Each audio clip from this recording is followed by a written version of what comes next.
भाइयों और बहनों,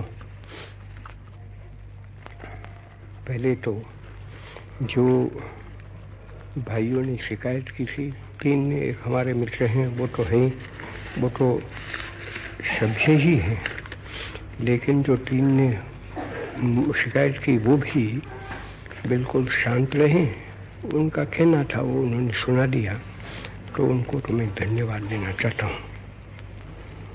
अब ये चिट्ठी मैंने थोड़ी पढ़ ली, क्योंकि उस पर लिखा है शीघ्रता से पढ़ो और उसका जवाब दे दो। ये एक सिख भाई ने चिट्ठी लिखी है। वो सूचना करते हैं, कल जो मैंने कहा था उस पर से, कि सिख ग्रंथ में तो मीठी मीठी ज्ञान की वार्ता तो बहुत सी भरी है। मैंने तो ये भी कह दिया कि उसमें से कुछ न कुछ तो बाज़ दफ़ा गाया जाता है भजन, इससे उनको संतोष नहीं होता है, मैं समझ सकता हूँ। तो कहते हैं कि कुछ मैं खुद ही तो सुना दूँ। तो उन भाई से मेरी ये प्रार्थना है कि कोई वक़्त ब्रज किशन जी के साथ वो वक़्त ले लें और उस वक़्त आकर मुझको कुछ सुना दे, मैं सुन लूँ। और इसमें से ऐसा कुछ मुझको लगेगा कि अच्छा वो तो हमेशा क्यों न कहें, तो हमेशा कह देंगे। मुझको तो अच्छा ही लगेगा कि जितने धर्मों में है उसमें से कोई बुलंद चीज़ है वो बस प्रार्थना में भर दें, बड़ा अच्छा लगे। वो हो नहीं सकता है और उसके लिए अवसर तो होना ही चाहिए। बगैर अवसर के कुछ करें तो कृत्रिम हो जाता है। उसका विषय असर मेरे दिल पर होता है, न मेरे दिल पर न हो। जो खुद प्रार्थना करवाता है तो पीछे दूसरों के दिल पर तो असर हो कैसे सकता है। हमारे यहाँ तो एक भजन है, तो गुजराती में भजन है कि वो कहता है, भक्त है वो, कि सारे जगत में इतनी दिया बत्ती है, वो तो चांद है, सूरज है, वो तो तारागण है, उसको दिया बत्ती कहते हैं। तो उसमें से एक चिंगारी तो मुझको दे दो। वो कहता है कि अगर वो चिंगारी भी मुझको नहीं मिलती है तो पीछे तो मैं क्या कर सकता हूँ। तो मैं तो कांप उठता हूँ, लेकिन जो खुद कांप उठता है वो दूसरों को कैसे वो उनका कांपना वो छुड़वा सकता है। उनकी जो थरराट है, जो कंपन है, उसको कहाँ से निकाल सकते हैं। तो ठीक है, तो इसी से अगर मेरे दिल में ही एक कृत्रिमता पैदा हो जाए कि चलो सबको राजी करने के लिए कुछ करो, तो मैं निकम्मा बन जाता हूँ और आप पर तो कोई असर नहीं होगा। तो वो भाई वक़्त ले लेंगे, मुझको सुना देंगे, मुझको लगे कि हाँ अच्छा ही है वो तो पीछे उसको हम दाखिल कर देंगे। इतना वो समझ लें कि मेरे दिल में अगर कोई भी धर्म में से कुछ निकाल कर नहीं देते हैं तो इसका मतलब ये तो है ही नहीं, कभी हो नहीं सकता है कि उस धर्म के बारे में मेरे दिल में आदर कम है। मेरे दिल में तो सब जो धर्म है उसके प्रति इतना ही आदर है जितना मेरे धर्म के प्रति दूसरी तरह से मैं मेरा जीवन को चला नहीं सकता। वो तो इस बारे में हो गया। अभी एक भाई ने मुझको कह दिया था, कुछ दिनों की बात है, कि तुमको हम रुई दे दें। तो रुई तो यहाँ कहाँ नहीं, यहाँ मेदो पड़ी है, उनके पास रुई की वो पेटियाँ पड़ी है और वो तो उसको ऐसी तरह से बंद की जाती है कि वो कोई ऐसा नहीं पता चले कि इसमें रुई भरा है, ऐसी पड़ी है। और नहीं तो अपना काम कैसे चलाएंगे। लेकिन वो तो कहते हैं कि मुंबई में तो हजारों रुई की ऐसे नाचड़ी कहो, उसको क्या कहते हैं, वो पड़ी है। तो उसमें से थोड़ी यहाँ दे देना, वो तो कोई बड़ी बात नहीं है। तो मैंने भी कहा कि हाँ वो तो दे दो। उसका सबब भी क्या है कि मैंने एक दफ़े कह दिया था, उस पर से ये बात निकली कि अगर हमारे पास रुई आ जाए और एक सुई आ गई तो एक सुई से तो नहीं निपटता है।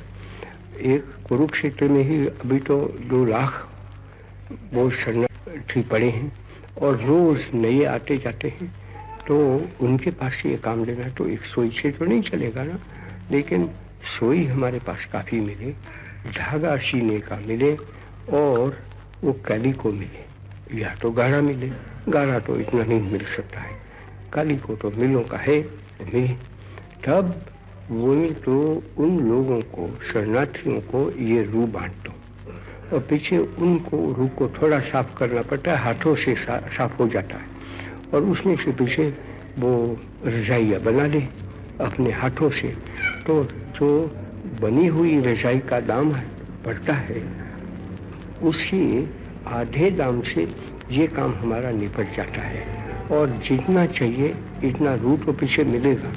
तो किसी को वो जाड़े के दिनों में वो ठंडी की बर्दाश्त नहीं करनी पड़ेगी, सबको काफ़ी गर्मी मिल सकती है। पीछे उसमें एक फायदा तो वो भी है कि जब हमने एक रजाई बना ली, तो जब मेली हो जाए तो मेली तो उसको होना है।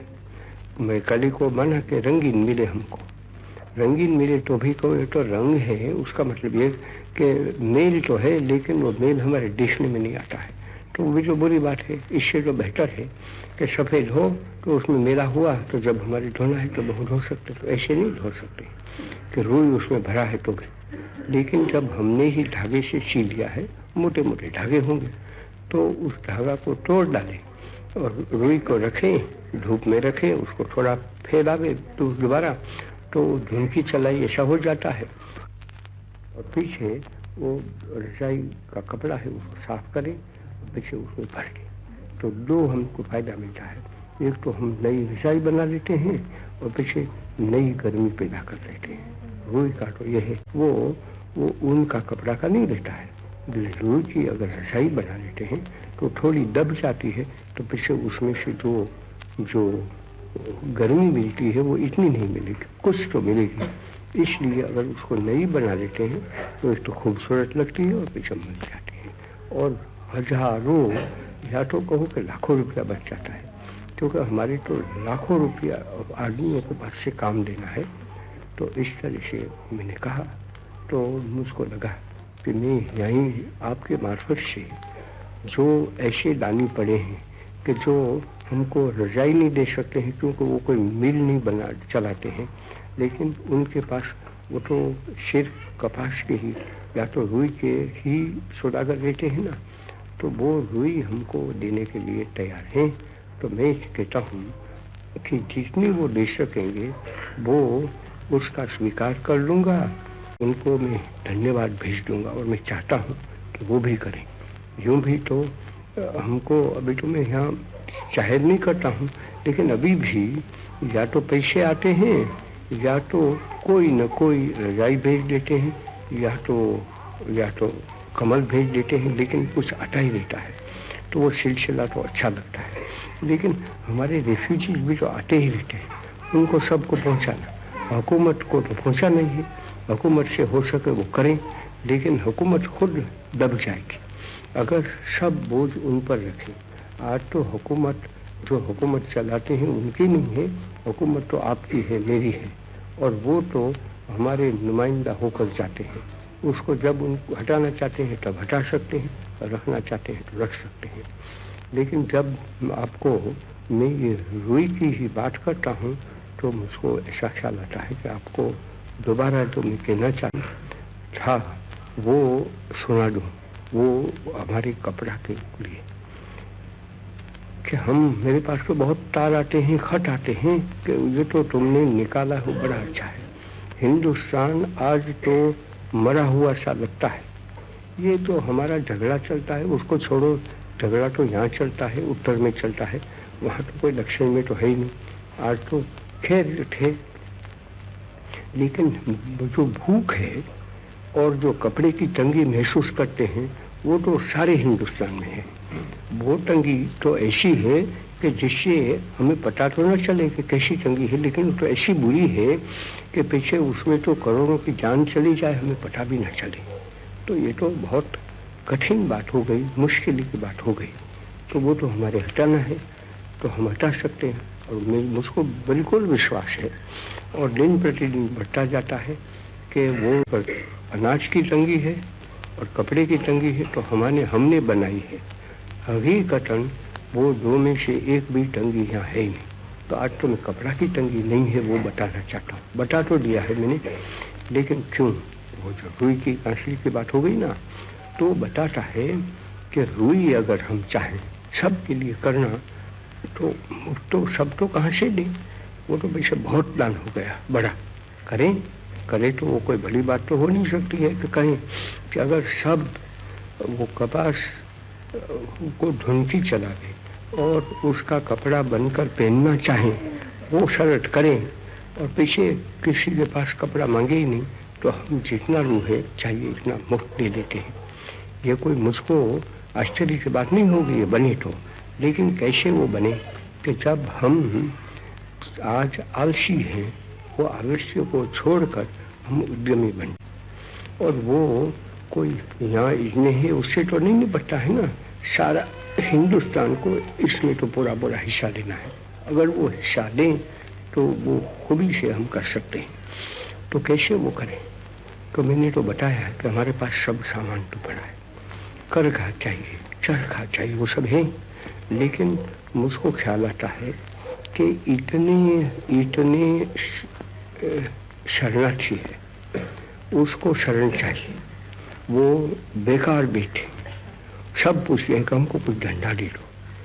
जो वकील है वो कहे कि मुझको वकालत का काम दे दो, वो तो बन नहीं सकता है। कौन वकालत दे? वकालत माना कि एक आदमी डेरा इस्माइल खान में करता था, वहाँ से वकालत छूट गई, लेकिन यहाँ की तो वकालत तो नहीं छूटी है। यहाँ वकील तो पड़े हैं, वकील जितने हैं उससे कम से हम काम चला सकते हैं। तो जिस जगह पे काफ़ी से ज़्यादा वकील पड़े हैं, उस जगह पे नए वकील आ जाएं तो उनको वकालत हम कहाँ से दें, उनको नए मकान कहाँ से दें? वो तो ऐसा पेचीदा काम हो जाता है कि वो काम गिरता है। तो वो तो काम तो गिरता है, लेकिन हमारा नाम गिर जाता है और हमारे लोग गिरते हैं, तो बच्चे आखिर में बिल्कुल निकम्मे बन जाते हैं और अपना सम्मान को गंवा देते हैं। तो मैंने कहा कि आप लोगों को सबको, धनिक है तो भी और गरीब है तो भी, एक ही जगह पे रहना है। एक ही जगह पे रहकर पीछे वहाँ चौपट नहीं खेलना है, वो शतरंजी नहीं खेलना है, लेकिन उसको बैठकर वहाँ कुछ न कुछ अपने लिए काम करना है। अपने लिए अगर सचमुच काम कर लेते तो सारे हिंदुस्तान के लिए होता है, क्योंकि अपने लिए वो काम करते हैं तो इतने लोग, लाखों लोग, कि आप लोगों को सबको, धनिक है तो भी और गरीब है तो भी, एक ही जगह पे रहना है। एक ही जगह पे रहकर पीछे वहाँ चौपट नहीं खेलना है, वो शतरंजी नहीं खेलना है, लेकिन उसको बैठकर वहाँ कुछ न कुछ अपने लिए काम करना है।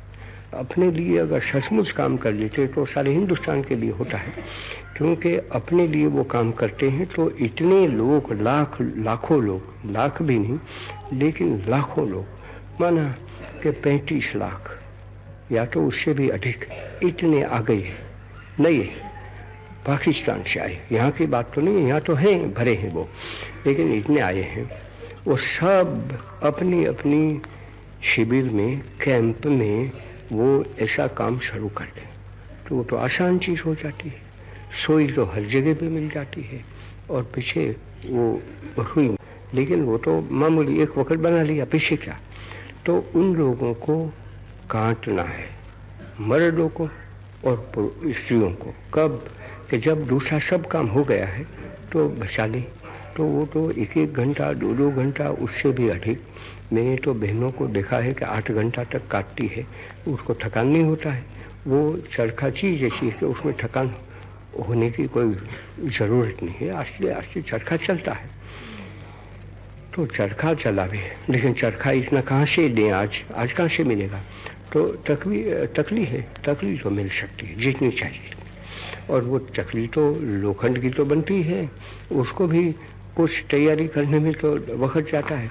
तो बांस की वो हमारे घर में बना ली तो आसानी से बन जाती है, बनी और ऐसे ही हमने काटना शुरू कर दिया। तो इतने लोग अगर काटना शुरू कर लेते तो मैं आपको कहता हूँ कि हमारे यहाँ कपड़े की तंगी तो कभी हो नहीं सकती। कपड़े की तंगी एक शर्त से हो सकती है कि यहाँ कपास की होता नहीं है, तब मैं कबूल करूँगा कि तंगी हुई। क्यों कि कपास नहीं है तो हम कपड़े कैसे बनाएं? कोई हवा में से थोड़े बनने वाले हैं। तो इसलिए हमको पीछे कपास तो बाहर से मंगना चाहिए, लेकिन हिंदुस्तान में कपास का दुष्काल कभी आया ही नहीं। सारे हिंदुस्तान के इतिहास में देखोगे तो ऐसा कभी नहीं सुना है कि कपास का दुष्काल हुआ है। कपास का दुष्काल कहाँ से है? कपास तो यूं ही पैदा हो जाता है, और जितना हमें चाहिए उससे बहुत अधिक कपास पैदा होता है हिंदुस्तान में, तो उसका घाटा तो आ नहीं सकता है। तो जब हमारे पास कपास पड़ा है जिसमें से ये कपड़े हम पहनते हैं वो है सब के सब, तो जब कपास पड़ा है माना कि हमारे पास धान पड़ा है, तो कोई ऐसा कह सकता है कि रोटी नहीं मिलती है इसलिए हम भूखों मरे? ये धान है तो धान को पीसो, या तो धान को ऐसे ही उबालो और पीछे खा जाओ।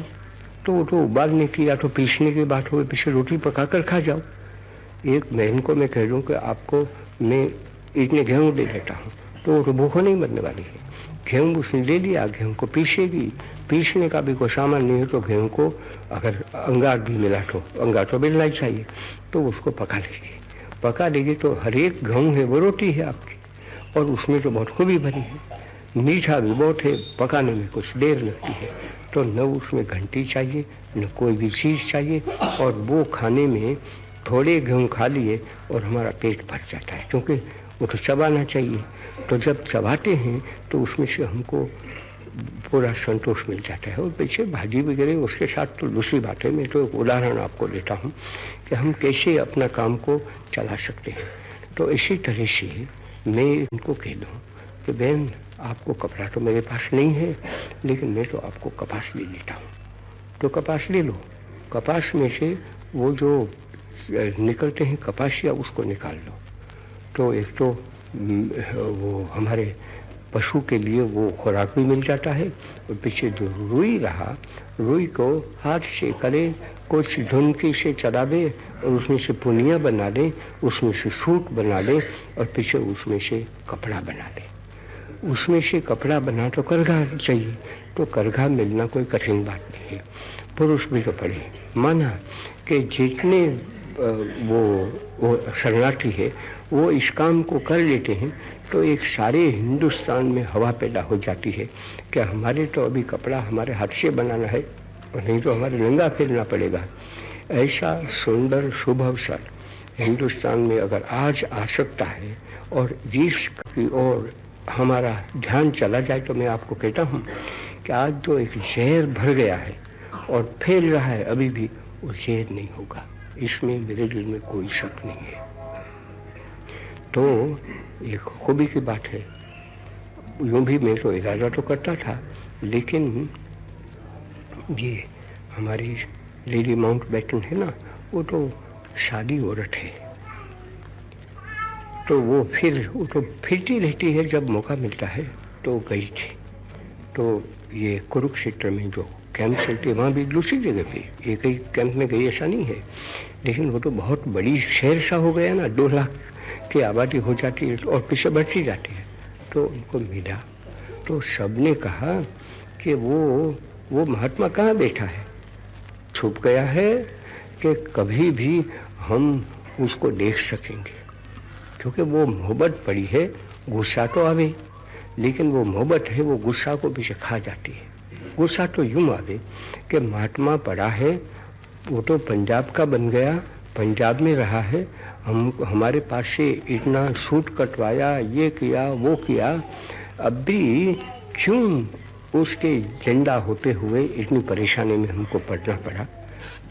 उसमें से वो गुस्सा निकले, लेकिन वो तो समझते हैं ना कि महात्मा है कौन, वो तो अल्पात्मा है, वो कोई ईश्वर थोड़ा है, उसके पास हुकूमत नहीं है, कुछ नहीं है, उसके पास तो एक भरी है, वो तो सबसे ऊंची है ना।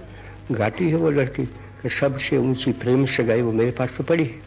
तो इसलिए उस प्रेम का बंधन जो रहा है, तो बहनें हैं, भाई लोग हैं, पिता है, छोटे छोटे लड़के हैं, सब कहते हाँ गांधी को तो भेजो, देख तो ले, देख कर वो कर तो कुछ नहीं सकता है।